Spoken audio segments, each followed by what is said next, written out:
My PTE Academy. Australia's location is important for the world's export, and its international trade is also very important.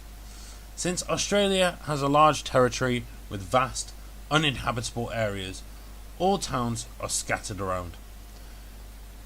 This leads to huge expenses for transportation when using trains and ferries. The government also have to pay large amounts for its telecommunications to build up the connection between these regions. The Australian people are mainly living in 5 cities: Melbourne, Sydney, Perth, Brisbane and Adelaide. The most special one is Perth, which is one of the most isolated cities in the world. However, this does not affect its state to be one of the largest cities in Australia. Most large companies, like the 2 leading companies, Telstra and Qantas, they are both based in Perth. My PTE Academy.